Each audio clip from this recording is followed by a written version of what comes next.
Welcome to the Higher Power Podcast, presented by Higher Power Sports PT, the show dedicated to helping active individuals like you unlock your full potential through expert insights on injury prevention, performance enhancement, and recovery.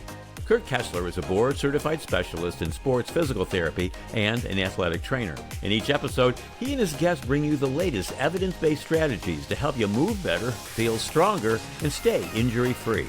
Let's learn together.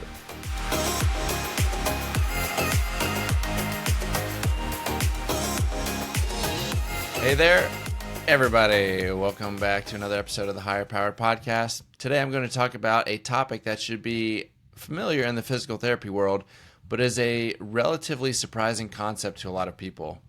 We're going to talk about imaging, like X-rays and MRIs, and what they're used for, but more importantly, how what is shown on imaging doesn't always correlate to why someone is having pain.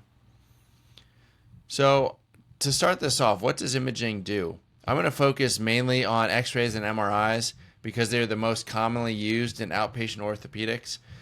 But there are a number of other imaging techniques used for other professions and other purposes. So X-rays, what do? They show if someone has a fracture in a bone. They are used to look at bones, and we can sometimes glean other information from them, such as maybe joint space, presence of age-related changes, such as arthritis, bone spurs. But when people go for X-rays, it is to rule out a fracture of a bone. This is almost always the first imaging that is ordered because it is cheap and fast. It does not cost a whole lot for insurance companies to pay for the service, and you get the results very quickly. MRIs are a much more detailed, much more expensive image. MRIs use powerful magnets and radio waves to align and then disrupt hydrogen atoms in the body. As the atoms return to their normal state, they emit signals that are captured to create detailed images of internal structures. MRIs are especially effective for imaging soft tissues like the brain, muscles, organs. It provides a slice-by-slice image throughout the body's tissue. Like when you get cheese sliced at the deli, you get it in this package or in this block, but you can take it slice by slice. The images are very detailed snapshots of soft tissues inside the body. Now, they typically cost several $1,000s for the insurance companies, so that is why if a doctor wants an MRI, the patient is often required to complete 6 weeks of physical therapy before approving. The reason is because physical therapy is much cheaper for insurance companies to pay for, and oftentimes patients can find partial or even full resolutions of their symptoms in 6 weeks of therapy and therefore do not require the MRI. The other thing, the 6-week time frame is often associated with how long it takes to make an actual change in strength or an actual physical change that will last. With the average reimbursement rates for physical therapy services landing around $100 per session, that is $100 that the PT company receives from insurance companies, a patient could theoretically complete 30 visits of PT for the same or less cost to the insurance companies as an MRI. Now, I'm not saying that physical therapy will solve every single case and negate the need for MRI, but my first point that I'm going to make is that isn't it a little bit curious that people can find success in treating their symptoms in 6 weeks or less of physical therapy without needing to know what an MRI says? The response I got from a lot of patients was, wouldn't seeing what is wrong make it easier to treat? Or how can a physical therapist treat me if they don't know what is wrong? Now we'll get into the meat and potatoes of this. I have two answers to this. One, there are ways that we can determine structures that are involved with injury through asking questions or taking a thorough subjective history to learn the mechanism of how the injury happened. We can also test through clusters of special tests that have shown in research to have different levels of accuracy to rule in or rule out certain conditions. So we have the ability to rule in and rule out different conditions based on our testing. Beyond that, the other point that I always make And the point that doesn't sit as well with patients, or that patients don't comprehend as much, is what is shown on an MRI does not often correlate to the symptoms that someone is having. For example, let's talk about the spine. I'm going to throw this graphic up here for anyone who is watching. There are normal changes that happen within the spine and to the spinal disc with age. So I'll start by talking about disc degeneration. The following percentages that I read are the percent of people that have disc degeneration but no symptoms. At age 20, about 37% of people will show disc degeneration on MRI. Age 30, that goes up to 52% of people. At age 40, that is now 68% of people. Jump to age 60, 88% of people will have disc degeneration, but no symptoms. And at age 80, 96% of people will have disc degeneration, but no symptoms. So disc degeneration is really not that severe. Let's take it one step further. Let's talk about bulging discs. Age 20, 30% of people likely have some disc bulging with no symptoms. Age 30 is 40%, age 40 is 50%, age 50 is 60%. Up to 84% of people at age 80 have bulging discs with no symptoms. Let's go one step further. A disc protrusion. This is where part of the disc has been pushed out beyond the confines of the vertebral bones. At age 20, 29% of people have this and experience no symptoms at all. That gradually increases to 43% of people at age 80 will have this and have no symptoms. So most people would think if my disc is degenerating, or if my disc is bulging, or if my disc is now pressing out beyond its normal space, then surely that will be painful. And this is one of many studies that shows us that those anatomical structures can be abnormal but not cause any pain. Even mild disc bulging can be expected with aging. This is all to say low back pain is very common, and many of us will experience low back pain at some time in our life. Imaging findings on X-rays or MRIs are common and a normal part of aging. These findings are not a death sentence to stay in chronic pain. Let's look at the shoulder then. There's a study by Christopher Lee et al. That looked at 26 U.S. indoor volleyball players, all of which were asymptomatic, meaning they have no symptoms, and able to play their sport without restriction. They had MRIs of their dominant shoulders. 88% of them showed rotator cuff tendinosis. 65% showed partial rotator cuff tears. 5 of those partial rotator cuff tears were classified as moderate to severe, and 8 were classified as moderate to mild tears. 23% of those athletes had labral tears.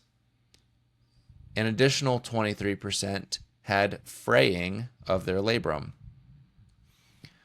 All of the 26 athletes had abnormal findings with their shoulder with an MRI.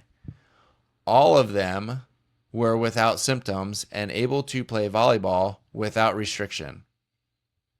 Now, I'm not saying that MRIs are not helpful. They are the gold standard for imaging because of what they show us. But the point of what I'm saying is to at least introduce the thought to people that an MRI does not always explain why you are having pain. Also, think of how many people have pain and get an MRI and it shows nothing. It's not that we shouldn't use MRIs. It's that people that are in pain think, oh, there must be something structurally wrong to explain my pain. Pain, you've heard me say this before, pain is incredibly complex, and not always described by imaging. Images are still shots of what's happening inside the body. Oftentimes, pain is associated with movement. The next idea I want to introduce here is that movement is medicine. People, and even physical therapists, very often try to use anatomy to explain someone's pain. No matter how hard I've tried, my brain has never worked that way. Everybody wants a diagnosis of what structure is wrong or causing the issue, but pain is so complex. There is the anatomical piece for sure, but there's also a training, workload, prolonged postures or activities, strength balance discrepancies, stress, or biopsychosocial factors that influence pain. All of it contributes to one person's picture. So trying to explain it with one anatomical structure just kind of falls short in my opinion. Instead, I like to explain and treat these things with movement.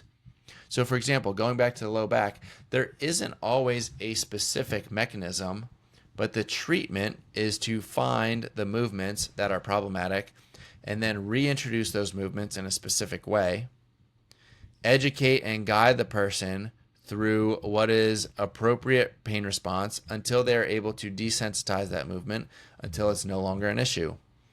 Then I integrate some load or resistance, again, in a specific manner to avoid these big spikes in activity that people decide to do once they're out of pain.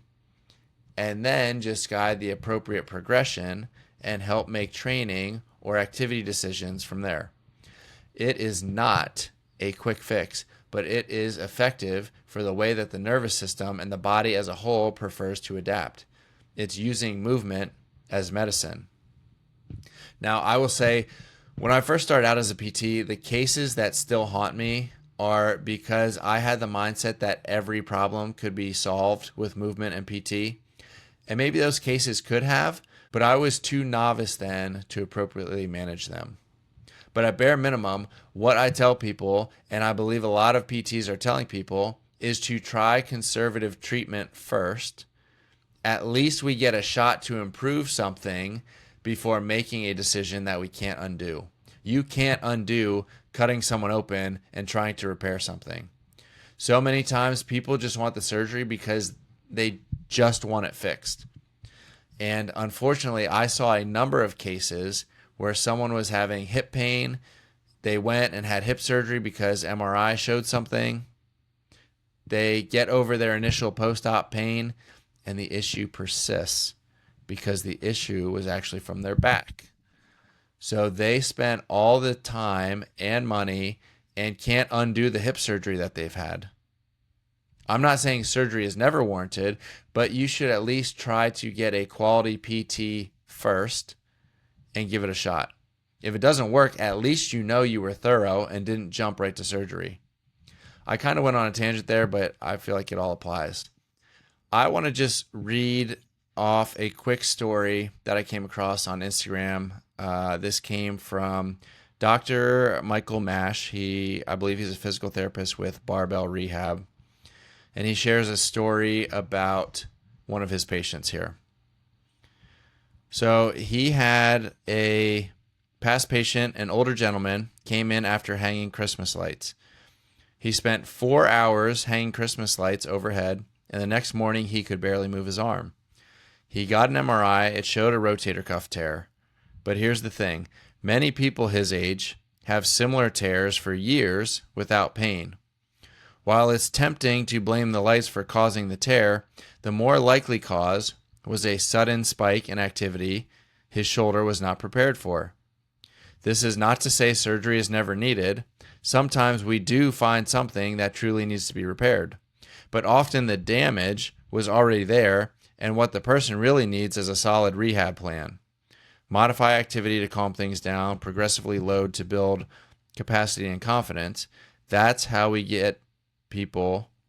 help get people back to activities they love. A couple other spots in the post here. So he mentioned the 4 hours of hanging Christmas lights. The next day his shoulder was killing him. The MRI showed a rotator cuff tear, and he was convinced he had just wrecked his shoulder. But what actually happened is something every fitness and rehab pro needs to understand. This was a past patient that really stuck out to him. Up until that day, the patient had no shoulder pain, but 4 hours with his arm overhead was far more than his shoulder had been used to handling. That sudden jump in workload was the turning point. Next morning, his shoulder was sore and stiff, couldn't lift his arm. MRI revealed the rotator cuff tear, and so he naturally assumed hanging the lights caused it. The reality is that many people his age have rotator cuff tears for years without any pain. His tear was probably there long before the Christmas lights. It just happened to show up on the MRI. The real cause of his pain was probably not the cuff tear itself. It was doing far more than his shoulder was ready for in one day. As PTs, we tend to see this situation quite often. Patient performs an activity that exceeds their capacity, pain arises, they get an MRI, they find a tear or damage, and assume that the activity caused the tear. But in reality, they just did too much, too fast, too soon. This is where we can make a huge difference. By reframing the story, we can help people see that pain after a big spike in activity is not always because of physiological damage. It is often a load management issue. With the right plan, progressive loading, and realistic expectations, we can help them rebuild trust in their bodies. We can teach them that many MRI findings are just common age-related changes. Activity modification can help calm things back down, and a targeted rehab can build the capacity they need to get back to the activities they love without fear. I just felt like that was such a powerful story to, one, illustrate my point, and two, to show people that pain is not always associated with a specific anatomical issue. Images are images. They don't always tell the story like many people expect it to. It might be a character in the book, but people mistake it for the main character or the only character. The last thing I'll touch on here is the mental and emotional impact that it has. You've been in pain for a while, searching for answers, don't know who to trust. Do I go to my doctor? Do I go to a surgeon? Do I go to chiropractors? Do I go to PT? Or again, you're just looking for a quick answer and think an MRI will achieve that. For someone who has been dealing with this pain for a while, you get this MRI result back and it says your disc is this or that or whatever, and then you fear about damage in your back or believe or are told that the only fix for it is surgery. Imagine the intensity of emotions that brings, or fear. Stress is known to elevate pain and symptoms, especially in chronic cases. Or maybe worse yet, what if the MRI shows nothing? All this pain for all this time and still no answers? Feeling like you're stuck or finding no progress? It is tough. And I bring this up because I've seen it. But pain, especially low back pain, doesn't have to be scary. You just need the right guidance to learn how to move better again. That's going to do it for today's episode. If today's information is a new concept to you, feel free to reach out with any questions. Find my contact information in the show notes or find me on Instagram at Higher Power Sports PT. Thanks, and we'll see you next time.